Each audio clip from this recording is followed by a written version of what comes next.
வணக்கம், welcome to Kovai cookery. இது வரைக்கும் நம்ம சேனலை சப்ஸ்கிரைப் பண்ணலைன்னா பண்ணிக்கோங்க. பக்கத்தில் இருக்கிற பெல் ஐக்கானையும் கிளிக் பண்ணிக்கோங்க. அப்போ தான் நம்ம போடுற வீடியோ உடனே உங்களுக்கு வரும். இன்றைக்கி சம்பா ரவை, அதாவது கோதுமை ரவை வச்சு உப்புமா பண்ணுறேன். என்னடா உப்புமா பண்ணுற வீடியோ போடுறேன்னு பார்க்காதீங்க, இது மாதிரி செஞ்சு பாருங்கள். உப்புமா ரொம்ப நல்லா வரும். இப்போது ஒரு அரை ஸ்பூன், நான் ஒரு 200 கிராம் ரவை எடுத்துருக்கிறதுனால ஒரு அரை ஸ்பூன் நெய் விட்டுட்டு இந்த சம்பா ரவை, அதாவது கோதுமை ரவையை சும்மா கை பொறுக்கிற அளவுக்கு கலர் உங்களுக்கு மாறி வரும் லைட்டாக, அது வரைக்கும் ஒரு வறுத்துக்கலாம். இது மாதிரி செஞ்சு பாருங்கள். ரொம்ப நல்லா உதிரியாகவும் வரும், நல்லா டேஸ்ட்டாகவும் வரும்.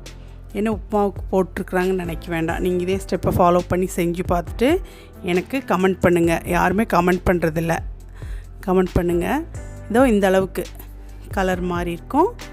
கை பொறுக்கிற சூடு நம்ம எடுத்து தனியாக வச்சுக்கலாம்.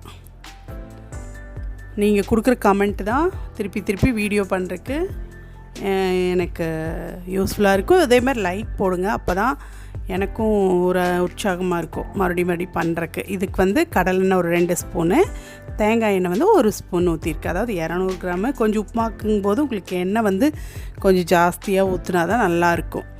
இப்போ கடுகு உளுந்து பருப்பு போட்டு நம்ம தாளிச்சிக்கலாம். அதுக்கு 2 வரமிளகாய், அதாவது காஞ்ச மிளகாய் 2. இது பெருசாக காரம் இருக்காது, நம்மளுக்கு அந்த மணத்துக்காக நம்ம போடுறோம்.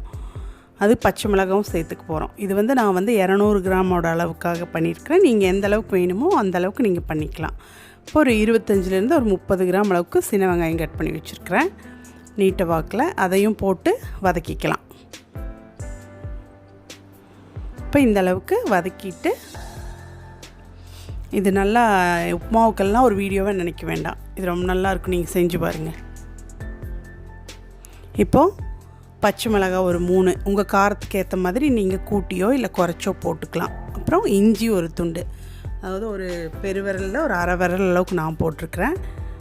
நீங்கள் எந்த அளவுக்கோ அந்த அளவுக்கு போட்டுக்கோங்க. கருவேப்பிலை போட்டாச்சு. எப்பயும் போல் இந்த மாதிரி ஸ்டெப் பை ஸ்டெப்பாக தாளித்து விட்டுட்டு, ஓரளவுக்கு கண்ணாடி பதை தாண்டினோடனேவே நம்ம ஒரு 200 கிராம் 1 டம்ளர், அந்த 1 டம்ளருக்கு ரவை பழைய ரவையாக இருந்ததுன்னா ஒரு 2.5லேருந்து 2.25 அளவுக்கு வைக்கலாம். நான் பழைய ரவை, அதனால் 2.25 வச்சுருக்கிறேன். தண்ணி 2.25 வச்சுருக்கேன். நீங்கள் புதுசாக பழசான்னு பார்த்துட்டு அதுக்கு தகுந்த மாதிரி வச்சுக்கோங்க. ஏன்னா ரொம்ப வச்சாலும் குழஞ்சிரும். இது நம்ம வறுத்துட்டு பண்ணுறதுனால நெய்யில் நல்லா உதிரியாக நல்லா உப்புமா வரும். ஒட்டிட்டு பேஸ்ட் மாதிரியெல்லாம் வராது, இது நல்லா வரும் இந்த மாதிரி வறுத்துட்டு பண்ணும்போது. இப்போ அதுக்கு தேவையான அளவுக்கு உப்பை நான் போட்டுக்கிறேன். 2.25 டம்ளர் வச்சுருக்கிறேன். 1 டம்ளருக்கு உப்பையும் போட்டு மூடி வச்சுட்டேன். இப்போ கொதி வந்துருச்சு. இந்த மாதிரி கொதி வந்த பிற்பாடு ஒரு கலக்கி விட்டுட்டு, அதுக்கப்புறம் நம்ம வறுத்து வச்சுருக்கிற ரவையை சேர்த்து நம்ம கிளறிக்கலாம். அப்படியே ஒட்டுக்காவே போட்டுக்கலாம், புருடெல்லாம் ஒன்றும் தட்டாது நம்ம வறுத்து வச்சுருக்கிறதுனால. அதே மாதிரி சீக்கிரம் வெந்தும் வந்துடும் நம்ம வறுத்து வச்சுருக்கிறதுனால.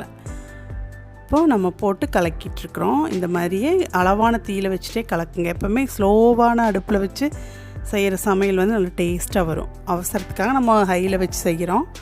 வீட்டில் பொறுமையாக இருக்கும்போது இந்த மாதிரி ஸ்லோவாக வச்சு செய்யும்போது டேஸ்ட்டாக கிடைக்கும் நம்மளுக்கு. நல்லா வதங்கிட்டு இந்த மாதிரி கலக்கி விடுங்க.